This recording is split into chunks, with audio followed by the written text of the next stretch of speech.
We can now bring in our international affairs editor, Philip Turle. Philip, good afternoon. Great to Hello, see you. Delano. 3 weeks ago, 4 weeks ago, Tim Walz, we didn't know who he was. How did he do in terms of introducing himself to the American public? Well, it's a funny thing because you can see politicians and candidates for election, and you can go away saying, well, I've got nothing in common with that person at all, and I don't really find them particularly sympathetic.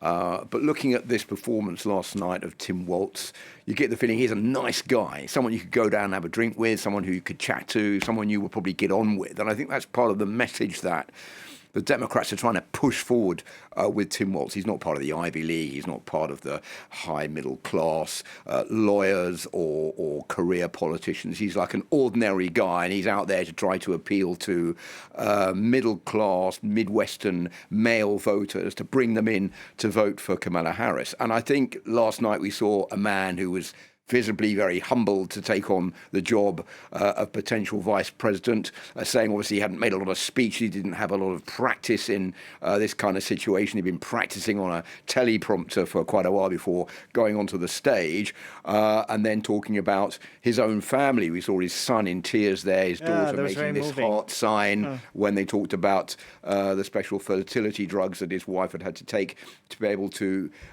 give birth to the daughter. So, I mean, all of this is like going down a very emotional, personal level to try to make people believe that, yes, I'm like you, I'm a man of the public. I'm not up there like J.D. Vance, for example, or Donald Trump, who's a billionaire. I'm someone who comes from a working class background from Nebraska. I've had it hard like you have. I understand the real problems that the people of America have. That's why you should vote for Kamala Harris. So I think that was the message that went through yesterday.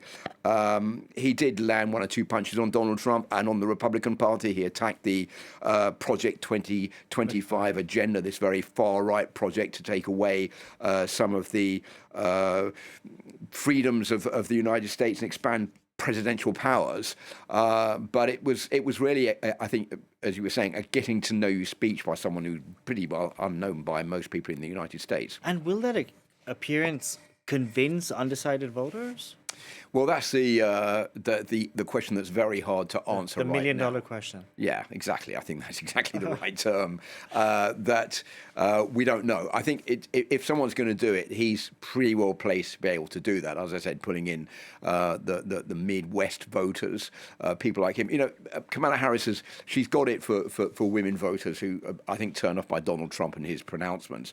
She's got it for black voters and black women voters. I think where the problem is in the swing states, the undecided voters amongst white middle class blue collar workers who are reluctant to vote for Kamala Harris. I think that he's been sent out there as like a missile to try to bring them in. Will it work or not? Well, we'll have to see. But I think what we're going to see now is even more important. That's the closing speech tonight by Kamala Harris, who's going to accept the nomination as presidential candidate for the Democrats. What is she going to say? How is she going to organize this speech that she's going to make tonight?